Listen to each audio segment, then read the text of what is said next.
Hey, look. You can't tell because the lights are off, but that's Harley. Here, I'll give you a better look at him. Let's turn the lights on so that way. Oh, looky there. I got some of them at the window. I got one right there. And that's what he looks like when the light's on. Good looking tiger face. Sweet looking whiskers. What's this right here? Get that off your head. All right, enough about my cats. This isn't about my cats. It's always about my cats, but it's not about my cats. Not for you. Not for the next 10 minutes. This is Neil's on Dynasty. Please like, share, and subscribe. Be kind, helpful, and grateful because it's better than being a jerk. And buy some silver, some platinum, for sure, platinum, and some crystallized osmium because you'll wish you had.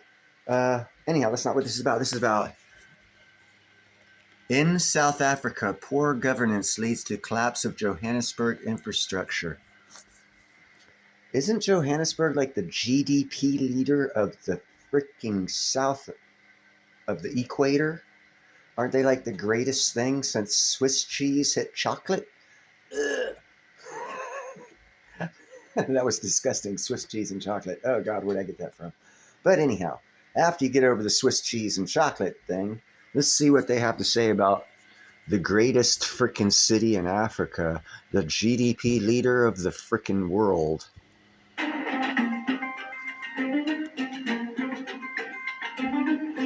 Oh, by the way, let's go back here a little bit. I got to show something on the map here. This little area here of South Africa, they are fighting real hard to break away from South Africa and become their own tribal country because there's a lot of tribal issues throughout all this area. But these guys have been real successful in breaking away from South Africa. In case no one told you. Johannesburg, once the economic powerhouse of all of Africa. But over the Hold last on, let's hear that again. But over all of Africa, Johannesburg, once the economic powerhouse of all of Africa. Once the economic powerhouse, one time in history, long time ago, they had a good GDP. Charts still show they do. Let's see what the real Johannesburg looks like today. But over the last 20 years, the city has fallen into decay. Oh no, world leader! Trash, potholes, and degraded footpaths. And broken infrastructure has led to contaminated rivers and wasted drinking water. Adele is part of a residents' crisis committee. She says her complaints to the council about broken pipes often go unheard. Now we just have rivers of excrement and trash. As you can see, this is the floodline from the latest rainfall that has brought polystyrene down the river. There's a litter trap up in a park between us and the source, which is completely broken. Joburg put one in, it got vandalized and broken, I think 2 years ago.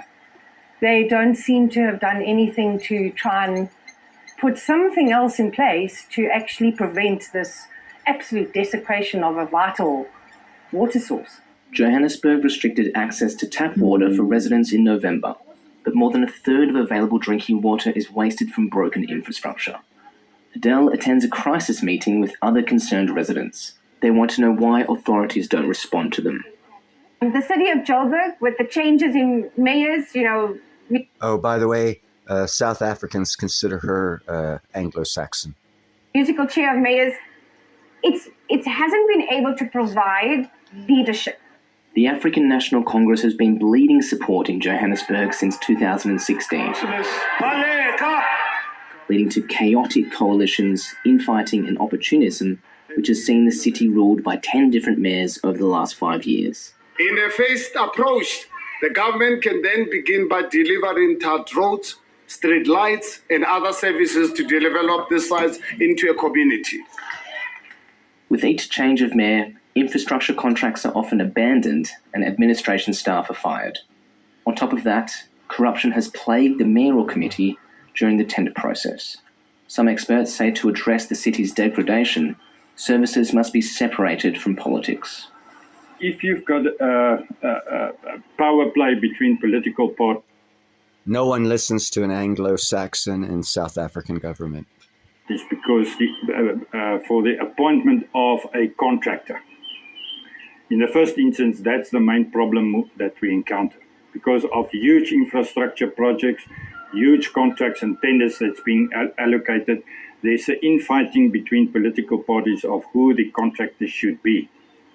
Because of that, delays take place. Unskilled contractors are being appointed to perform the functions, and that actually deteriorates infrastructure. In light of the water restrictions, France 24 asked the government why 35% of drinking water is wasted from unrepaired infrastructure. Deputy Minister David Malobo blamed old pipes and the effects of mining. All the pipes, mostly in Gauteng, they are very old. And the technology at the time was usually the AC pipes, which is your asbestos. And remember, Gauteng generally was a mining hub. There's a lot of fractures there. Just a side note, as an iron worker, it was about 20 years ago when we finished up all asbestos abatement in our less than world leader cities out here in the Bay Area of California. These guys haven't even started addressing the issue we solved 20 years ago. Wow. Where did all that money go? There are a lot of sinkholes, and it impacts on the structural integrity of that. The decay of Johannesburg goes beyond broken pipes and sinkholes. Oh, by the way, they say the sinkholes are caused because of all the money they're making on gold mining and platinum mining underneath this city. That's why it's falling, because they're making too much money to do anything about it. Where's all this money going? Weird. In the city's Oh yeah, plus we give them $1.2 to $1.3 billion as well every year. centre, entire 15-storey buildings are hijacked by criminal syndicates or squatters who What?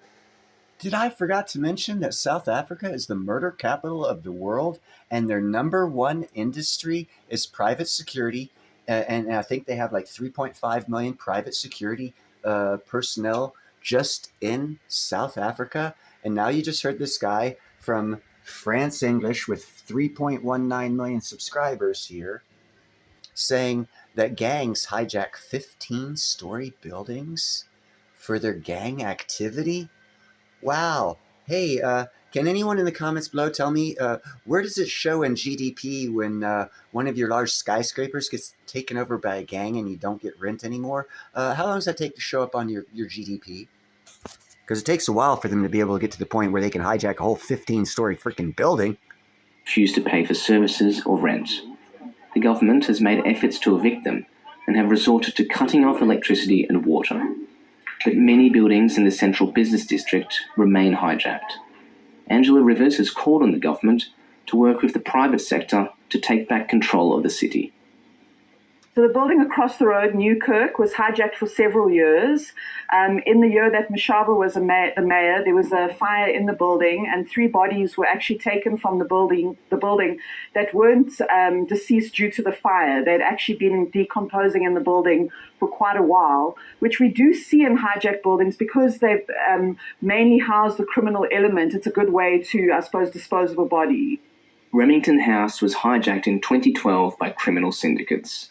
9 years later, the former mayor, Herman Mashaba, visited the site. What about the right of this mother of us? What's the right of the children, the grandchildren?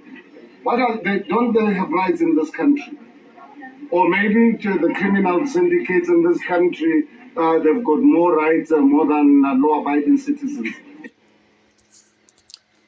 I wonder how many wives he has and how much his bank account's grown since he's become a politician in South Africa, where they've got more money than most cities in the world, and they are probably, I'd say, I don't know, Haiti.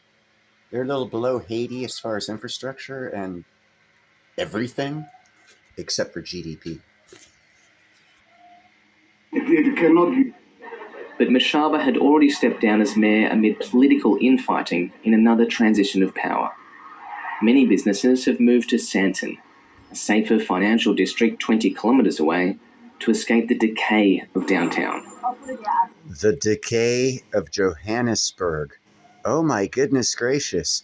I am wondering, could you please put in the comments down below where in the past 20 years have the charts that you go for by figuring out GDPs of countries, do you find that the South African's number one financial hub of Johannesburg is now as the leader of our country says, a shithole? And as you have just seen by the videos and you've heard, the gang members are actually taking over 15-story buildings. They tried that in Colorado. Man, had we not taken back the office of the presidency, we'd be having these same problems. So, deducing from what happened here in America with the attempted takeover of buildings by gang members, one can only assume that for 20 years, their politicians have been taking all that money. And that's why I actually did a report saying, and it's factual, the South African gold mine business has lost about, what is it, $5 billion over 10 years, I think it was. They've lost an incredible amount of money. Running a gold mine. How do you lose money running a gold mine? Better than that. How do you lose money running a platinum mine? How do you lose money controlling 70% of the platinum production on this planet? How do you lose control of the financing of that to where you lose money on that? I wonder, maybe if you look at the charts, you can see that the price of platinum started getting affected around the same time South Africa joined BRICS and China's One Belt Road Initiative. Why? Because of money. All of the politicians get lots of money, and as you've seen with your own eyes, South Africa from a couple days ago, man, where did that money go? The only place it could have gone is in the African government's pockets, which actually is very racist because they don't have that many white people in the government, so it's mostly black people in the government. So I'm presuming that logic can dictate that racism policies of South Africa only allowing blacks to hold positions of importance is actually where all the money got laundered to. Wow, does that mean, hold on, wait, epiphany moment. Greed isn't only in white people. Holy cow, what a revelation. Every liberal out there should be freaking blowing their head like a zit right now. What do you mean? Not only white people can be greedy and corrupt. Wow, what an epiphany. Holy cow. So greed goes beyond color. Corruption goes beyond color. Why are we fighting over color? Oh, because that's how they keep power and control. God. Boom! Another McFly moment. Caught here on live TV. YouTube TV, but still, these two great epiphany moments. I hope everyone else had them about 20 years ago too, so you're not delusional in your investment. Because if you invest like certain companies that sell gold and silver here in America, thinking that GDP of Africa is a great thing, man, you might want to hire another business manager. You guys have a nice night.